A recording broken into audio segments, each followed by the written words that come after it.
halkani waa BBC oo aad ka dhagaysataan muujadaha gaagaaban efemada magaalooyinka qaar iyo barta internetka aanu ku leenahay ee bbcsomali.com.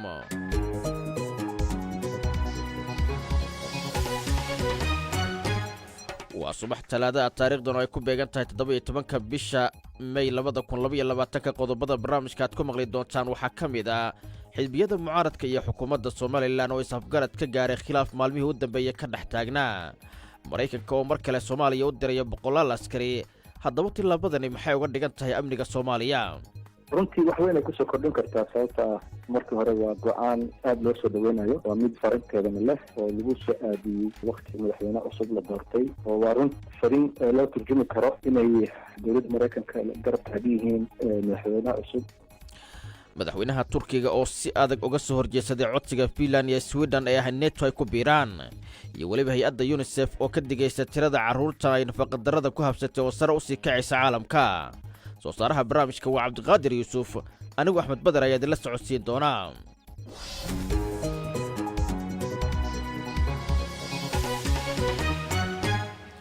qodobada iyo qodobo kale Soomaalida iyo caalam ku saabsan way noo soo socdaan, balse marka hore warkii dunida iyo Faadimo Macalin Abuukar. mahadsanid Axmed. madaxweyne Volodymyr Zelensky ayaa geesiyaal ku tilmaamay 264 saraakiisha Ukraine u dhashay laga soo saaray xarumaha biraha ee magaalada Mariupol. waxaa la geeyay deegaan uu Ruushku gacanta ku hayo, halkaas oo la sheegay in 53 askari ee dhaawac ugu daran qaba lagu dabiibayo. madaxweyne Zelensky ayaa sheegay in Ukraine ay u baahnayd in geesiyaasheeda ay noolaadaan. waxaa laga yaabaa in lagu bedesho saraakiil Ruushka u dhashay oo ay Ukraine gacanta ku hayso. dadaalo ayaa socda oo magaalada looga saarayo ciidamada Ukraine ee halkaasi ku harsan. magaalada galbeedka Ukraine ku taala ee Lviv ayaa waxaa ku socda weerarkii ugu ba'naa qaraxyo isxigxiga ayaa aroornimadii hore ee saakay laga maqlayay, taasoo dadka ku kaliftay inay guryahooda ka qaxaan. bartilmaameedka ayaa u muuqda inuu ahaa xarun tababar oo militarigu leeyahay. hay-adda qaramada midoobay u qaabilsan arrimaha carruurta ayaa sheegtay in tirada carruurta ay hayso nafaqadarrada ee adduunka ay sii kordhayso sababo la xiriira saameynta xanuunka safmarka ah, isbeddelka cimilada adduunka iyo dagaalada. UNICEF ayaa xustay Afghanistan iyo weliba geeska Afrika inay yihiin kuwa ugu daran ee ay carruurtaasi ku nool yihiin. kuuriyada waqooyi ayaa shaacisay 270,000 oo kiisas oo dheeraad ah oo la xiriira xanuunka coronavirus iyo 6 kale oo u dhimatay xanuunka, waana markii ugu horeysay ee ay aqoonsato jiritaanka xanuunkan ee gudaha dalkeeda. magaalada ugu daran ayaa ah caasimada Pyongyang, halkaasoo macalimiinta iyo ardayda caafimaadka ay ku biireen saraakiisha caafimaadka ee isku dayaya wax ka qabashada faafitaanka cudurkan. baaritaan ay BBC-du samaysay ayaa lagu ogaaday in xayeysiino marin habaabin ah oo la soo geliyay barta Google ay haweenku ku riixayaan inay tagaan xarumaha ilmaha la isaga soo rido ee Mareykanka.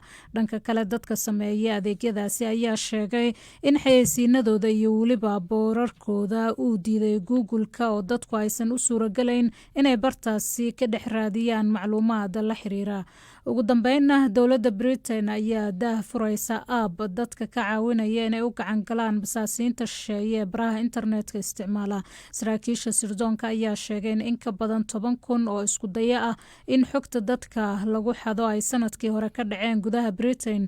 cinwaano been abuur ah oo laga dhex samaystay baraha sida LinkedIn iyo Facebook ayaa loo adeegsaday in lagu ogaado xogaha dadka. warkii caalamkana waa inaga inta Axmed. Faadimo Macalin Abuukar iyo warkii dunida ayaa degeysanayseen. u diyaar garowba qeybaha idaacadda subaxnimo inooga haray. aan ku bilownay madaxweynaha dalka Turkiga ayaa mar kale ku celiyay sida uga soo horjeedo Finland iyo Sweden in ay ku biiraan gaashaanbuurta NATO. Rajab Tayyip Erdogan ayaa sheegay in aysan u baahnayn ufuud ku qancisay in dalalkan xubin ay ka noqdaan gaashaanbuurta NATO. waxa uu si weyn uga carooday tallaabada dalalkan ay ku martigelinayaan kooxaha Kurdiyiinta. marsii horeysay dowladda Sweden ayaa si rasmi ugu dhawaaqday go'aankeeda ah in ay ku biirayso dalalka neto. sidoo kale Finland ayaa horey u sheegtay inay doonayso inay xubin ka noqoto neto. cabdiqaadir yuusuf ayaa warbixintan inoo haya.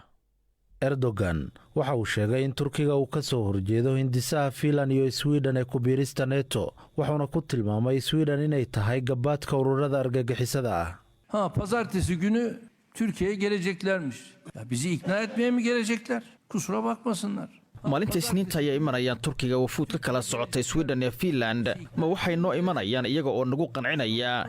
iga raalli ahaada, waxaan leeyahay aysan isdaalin oo isdhibin. marka hore ma nihin kuwa aqbalaya kuwii Turkiga cunaqabataynta ku soo rogay in ay ku biiraan NATO. sababta NATO markaasi ma noqon doonto urur amni ee waxay noqonaysaa meel ay ku badan yihiin wakiilada ururada argagixisada. Temsilcilerinin yoğunlaştığı bir yer haline gelir. Turkiga ayaa labadan wadan ee ku yaala waqooyiga Yurub ku eedeeyay in ay gabaad siiyaan xubno ka tirsan xisbiga shaqaalaha Kurdistaan ee PKK oo uu Turkiga u arko inuu yahay urur argagixiso ah. sidoo kale waxa uu ku eedeeyay inay taageeraan Fethullah Gulen oo ay xukuumadda Ankara ku eedeysay inuu ka dambeeyay isku daygii Afgambi ee sanadkii 2016. xukuumadda Erdogan ayaa sidoo kale ballan qaaday in ay joojin doonto codsiyada wadamada cunaqabataynta ku soo rogay dalkeeda. oo sanadkii 2019 labadan wadan ayaa waxay cunaqabatayn dhanka hubka ah ku soo rogeen Ankara kadib markii ay gudaha u galeen Suuriya. Sweden ayaa si rasmi ah u shaacisay inay go'aansatay inay ka mid noqoto gaashaanbuurta NATO. tallaabadaas oo soo afjari doonto haddii ay ku biiraan xulafo la'aantii militari ee uu qarniyo badan wajahaya dalkan.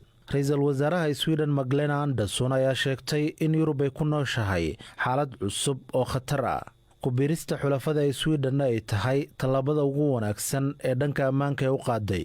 Med ett svenskt NATO-medlemskap så höjs tröskeln för militära konflikter. in Sweden ay xubin ka noqoto NATO waxay sii kordhinaysaa heerka isku dhacyada militari ee Sweden iyo gobolkaba. ciidamada wadajirka ee ka hortaga iska horimaadyada ayaa la xoojin doonaa waqooyiga Yurub, taasi oo sidoo kale xoojin doonta ammaanka dadka reer Sweden.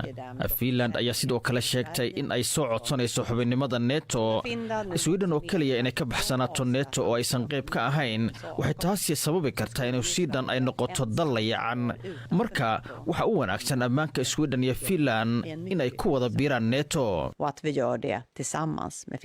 waxay sheegtay in codsiga rasmiga ah ay ku gudbin karaan maalmo gudahood. NATO ayaa dhankeeda sheegtay inay diyaar u tahay inay qaabisho labadan xubnood ee cusub. si kastaba ha ahaatee, Andersson ayaa carabka ku dhufatay in Sweden aysan doonayn in NATO dalkeeda ay ka samaysato saldhig joogto ah ama hubka nuclearka ah laga sameeyo dalkeeda. Norway, Denmark iyo Iceland oo dhammaantood ah xubno ka tirsan NATO ayaa isla markiiba sheegay inay diyaar u yihiin inay Sweden iyo Finland ku taageeraan wax kasta oo lagama maarmaan ah haddii ay la kulmaan caqabado dhanka amniga ah amaba weerar lagu soo qaado.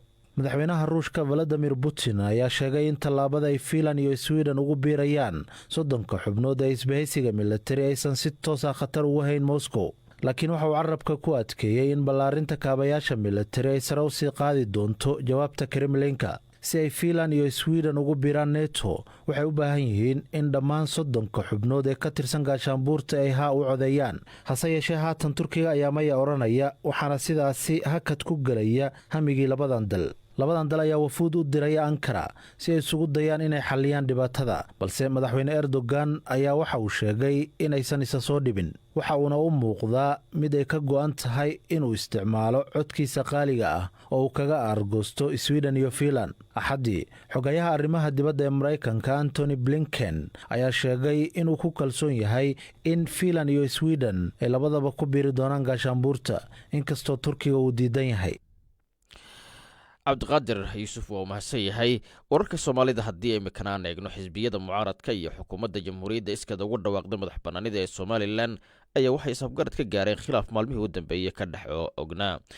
isafgaradkani ayaa ka dambeeyey kadib kulan ay xalay madaxtooyada ku yeesheen madaxweynaha Somaliland Muuse Biixi Cabdi iyo madaxda xisbiyada mucaaradka. labada dhinac ayaa isku hayay laba qodob oo kala ah qabashada xuska 18 May iyo xilliga la qabanayo doorashada madaxweynenimada. wasiirka arrimaha gudaha ee Somaliland Maxamed Kaahin Axmed ayaa faahfaahin ka bixiyay waxyaabaha la isku afgartay. siyaasadda had iyo jeer dareema way iska soo baxaan, laakiin haddana dadka ay qadiyaadka qaranku ka dhaxeeya way ka wada hadlaan. caawa si niyad wanaaga ayaa la isugu yimi, cali iyo raggii arrintan kaalinta ka qaatayna aad bay u wanaagsan yihiin guddoomiyaha baanku aad baan ugu mahadnaqaynaa waxaa la isla afkartay in waxyaalaha afkaarta ah ee la kala qabo xilliga ay dhammaato 18 May in markaa la isugu yimaado markaa si qoto dheerna markaa looga wada hadlo inta ka horeeyana xaalaadkaasi dhinac waliba hawshiisa uu ka soo diyaargaroobo odayaashana aad iyo aad baan ugu mahadnaqayaa haddii ay caawa iyaguna halkan yimaadeen xaaladka inta kalena waa la isaga imanaya 18 May waa maalin qaran waynu weyneynaynaa odayaashu waxay ka cudur daarteen inay iyagu socdaallo gobolladii ay tagaan oo munaasabadda aanay iman karin habeennimada meelihii ay tegayaanna way u fasaxan tahay wixii intaa ka dambeeyana waan isaga imanaya dhanka xisbiyada mucaaradka ayaa waxaa u hadlay maxamed daahir cukuse oo isna dhankooda ka warbixiyey waxyaabaha madaxda ay ka wada hadleen waxa uu waramay wariye xasan galaydh waxaanu isla afgaranay labadii arrinee hadalku ka taagnaa oo kala ahaa kii arrinta muhiimadda weyn lahaa oo arrinta khilaafka siyaasadeed ee doorashooyinka ka dhashay iyo muranka ka taagan iyo doorashooyinka xilligooda iyo sida loo qabanayo arrintaa lama gudagelin waxaana lagu ballamay 18 May xuska markuu dhammaado 18 May maalmaha ku xiga in madal weyn wada hadalkaasi uu ka bilaabo taasi halkaasaa lagu daayey ta kale waa xuska 18 May sida loo qabanayo mucaaradku waxa ay ku qabsanayaan goobihii ay diyaarsadeen marka habeennimada maalinnimadana taa guud ee qaranka oo markii horeba talagalku ahaa inaanay xisbiyada mucaaradku diyaar u ahayn maalinimada inay wax dhaqdhaqaaqa sameeyaanba marka laga reebo iyagoo maalintaa ka hor gobollada tegi doona si ay diyaargarowga iyo xuska ugala qayb galaan gobollada intii ay gaari karaan waxaana lagu soo heshiiyey in dhammaanteenu dabaaldegno inagoo isku mid ah xuska 18 May khasabna aanay ahayn in meel qura lagu wada qabto ee ay xisbiyada mucaaradka iyo taageerayaashooduna ku iidi karaan halka ay doonaan hoteelkay doonaan fagaaraha ay doonaan habeennimada marka cakuse arinta khilaafka waxaa sal ahaa dhinaca doorashooyinka qodobo lagu heshiiyey ama xal laga gaadhay ma jira waxaa lagu heshiiyey qodobka ugu muhiimsan oo ah in la wada hadlo 18 May maalmaha ku xiga arintani markaa iyaa idii fududeeyey wararka qaar baa sheegaya in midowga Yurub idin dhexdhexaadiyey wallaahi muhiimaddu waxa weeye in la wada hadlay siyaabaha la isugu yimid dhinacyada ergooyinka ka shaqaynayna muhiimaddu waxa weeye in la carabaabay inaan la carabaabin midna uma baahna waxa muhiima inay Somaliland dhaqan u tahay kolleyba markay arrintu adkaato inay arrimahooda wada hadal ku dhamaystaan ma rajaynaysaan markaa in khilaafkii iyo murankii taagnaa arrintan xal ay u noqonayso haddii wada hadal yimaado qasab waxaa dadku inay wuxuun isku afgaran doonaan kaasi waxa uu ahaa maxamed daahir cukuse u waramayay wariye xasan galaydh haddii aan eego dhanka Facebook iyo dhegeystayaasha raygooda ka soo dhiibtay qodobkani waxaa ka mid ah xamde muuse saalax oo joogta magaalada Badhan waxaa soo dhaweynayaa in la soo afjaro khilaafka u dhexeeya xukuumadda Somaliland iyo xisbiyada mucaaradka waana caado horey ay u lahayd Somaliland in wixii khilaaf ah ee yimaada gogol nabadeed laga dhigo ama loo dhigo sidaasina lagu soo afjaro sifadaasi waa mid mudan Soomaalida idilkeed inay markaasi ku dhaqanto ay leedahay aad ay umahadsan tahay dhegeystaha kale oo isagoo magaciisa ku sheegay Cabdi Xareed Maxamed Haarun oo ka soo qoray Luganana waxa uu leeyahay xisbiyada mucaaradka iyo xukuumadda Somaliland isla markaana isafgaradka gaaray khilaafkii maalmihii u dambeeyay ka dhex taagnaa runtii waa tilaabo wanaagsan oo aan soo dhaweynaya ma soo dhaweyn mudan tani waxay caddayn buuxda u tahay in isku duubnida iyo wadatashiga siyaasadeed iyo weliba sida lagu diyaargaroobo qabsoomidda doorashada ayuu leeyahay uu mahadsan yahay dhegeystahaasi halkaad nagala socotaan waa laantaafka Soomaaliga ee BBC-da BBC waxaad ka heli kartaa wararkii ugu dambeeyey ee Soomaaliya iyo caalamka oo dhan maalin walba madaxweynaha dalka Mareykanka Joe Biden ayaa ogolaaday in 200 oo askari oo Mareykan ah mar kale loo daadgureeyo dalka Soomaaliya Mareykanka ayaa dowladda Soomaaliya gacan ka siiyay la dagaalanka al-shabaab iyo tababarida ciidamada isla markaana waxa Mareykanka uu ka fuliyaa weeraro dhanka cirka ah gudaha dalka soomaaliya kuwaasi oo lala bartilmaameysado xarakada al-shabaab. madaxweynihii hore ee maraykanka donald trump ayaa markii uu xilka ka sii degayay waxa uu soomaaliya kala baxay ku dhowaad 700 oo askari oo halkaasi joogay. saxnuun axmed ayaa inoo haya warbixintaasi. sanad ka hor ayuu madaxweynihii hore ee maraykanka donald trump amar ku bixiyey in ciidamadooda laga saaro gudaha soomaaliya. diyaaradaha maraykanka oo ka soo duulay markabka USS McKean Island oo xilligaas soo gaaray xeebaha soomaaliya ayaa bishii Diseembar ee sanadkii 2020 ka daabulay xerada Balidoogle saraakiil ciidamo iyo qayb ka mid ah qalabkii ciidamada. sidoo kale isla horaantii sanadkaas ciidamo kale ayaa laga qaaday magaalada Boosaaso halkaas oo ay ku tababari jireen ciidamada Puntland ee BSF-ta. shalay magaalada Muqdisho waxa uu kulan ku dhex maray safiirka Maraykanka ee Soomaaliya iyo madaxweyne xasan sheekh maxamuud iyaga oo ka wada hadlay dib u soo celinta ciidamadaas. kulankaas kadib war ka soo baxay xafiiska madaxweynaha Maraykanka ayaa lagu sheegay in mudane Biden uu saxiixay 100 ka mid ah ciidamada Maraykanka oo loo daabuli doono Soomaaliya kuwaas oo qayb ka noqon doona howlgalka lagula dagaalamayo al-shabaab. ciidamada dagaalama ee al-shabaab ee sida dhow xulafada ula ah al-qaacida ayaa lagu qiyaasaa in ay yihiin 10,000 oo askari. inkasta oo ay al-shabaab ka dagaalamaan gudaha Soomaaliya haddana waxaa qorshahooda ka mid ah in maamulkoodu gaaro guud ahaan caalamka oo uu ka mid yahay waddanka Maraykanka.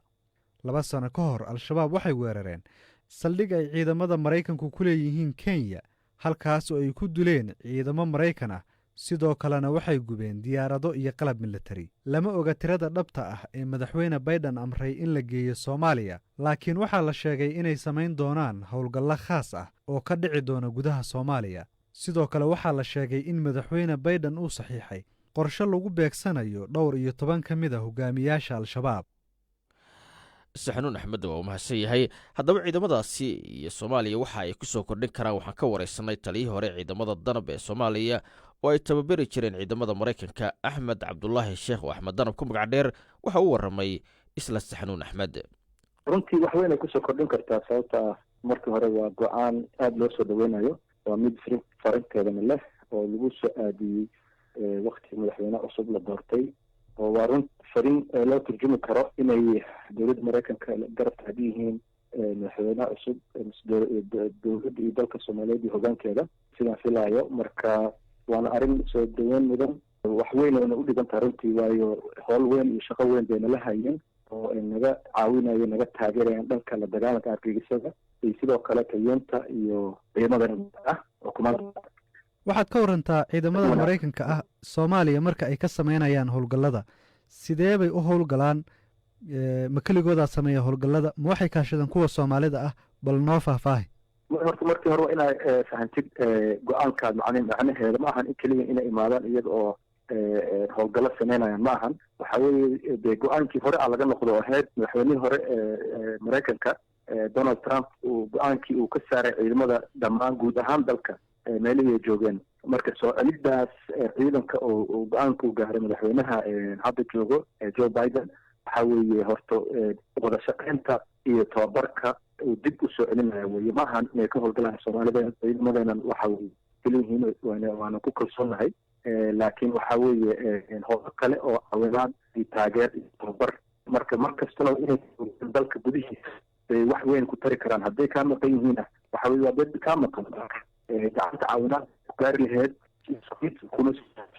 marka shaqadoodu waxay ku ekeed tababar iyo inay hagaan ciidamada Soomaalida oo kaliya.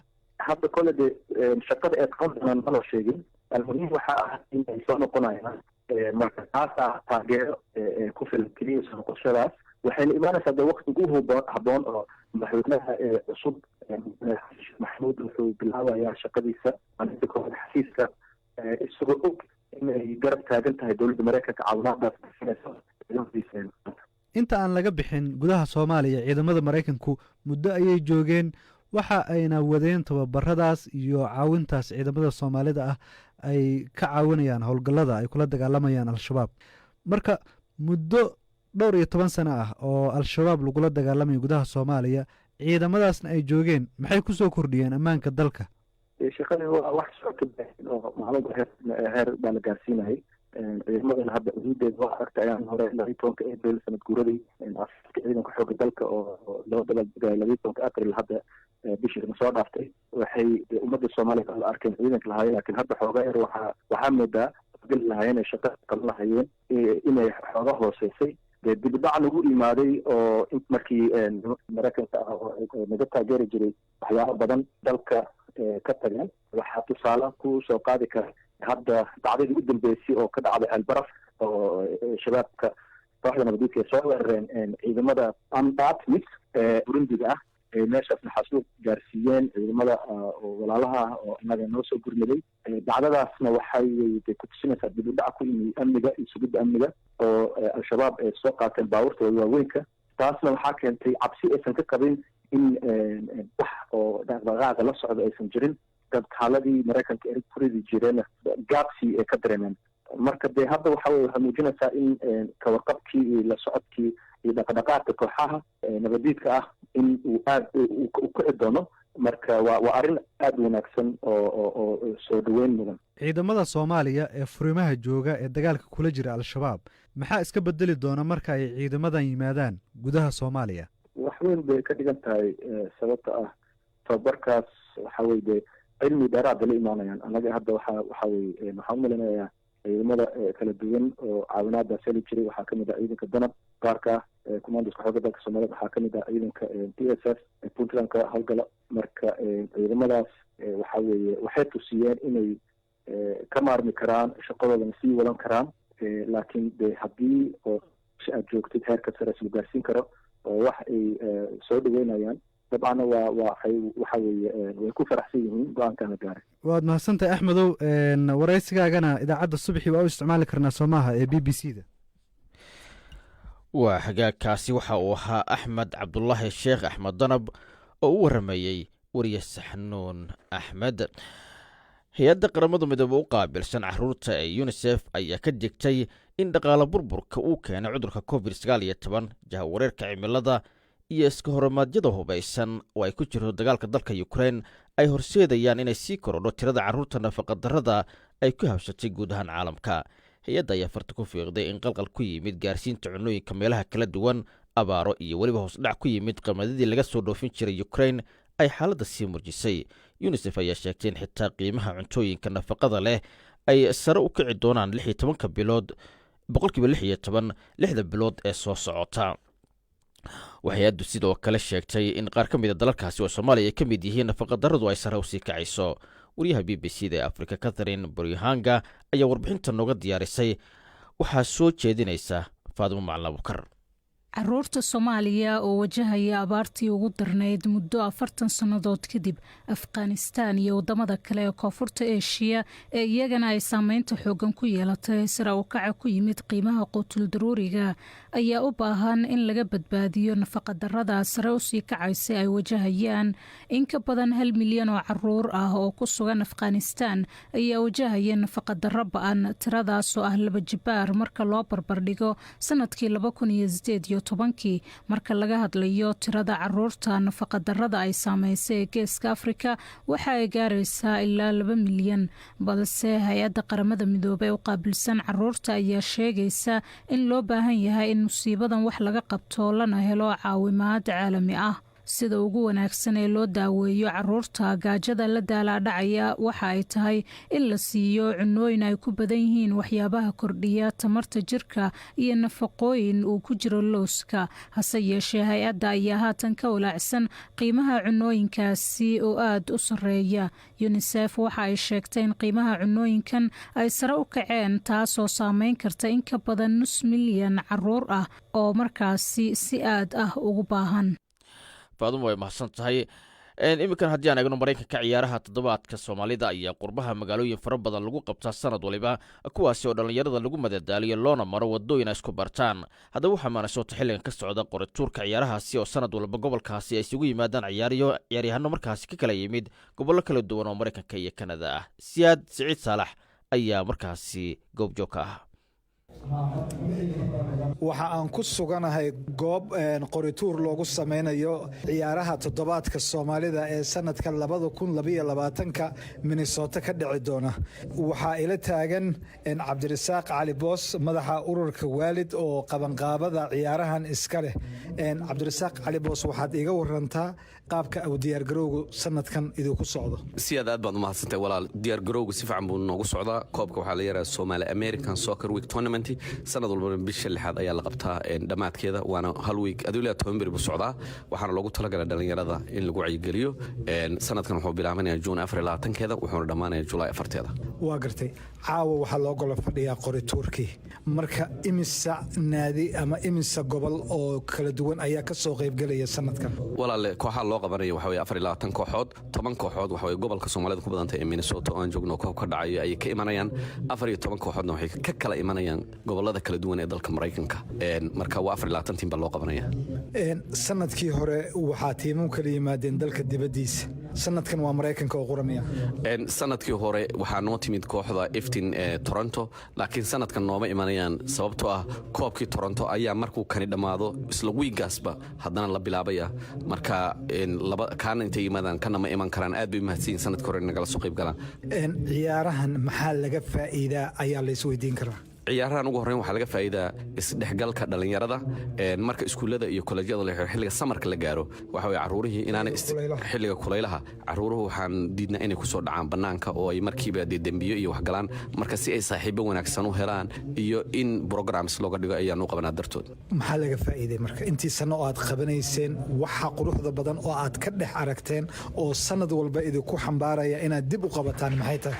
walaal waxaan nagu xambaara oo sanad walba aan u qabanaa dhowr iyo 10 sano ka hor markaan anigu dalka Mareykanka imid dhalinyaradii ciyaari jirtay ee koobkan ka qayb gali jiray iyagoo yaryar dhammaan jaamacaday ka wada baxeen waa wada shaqaystaan xaasas bay yeesheen. marka wadankan ilmaha waxaa lagu badbaadin karaa.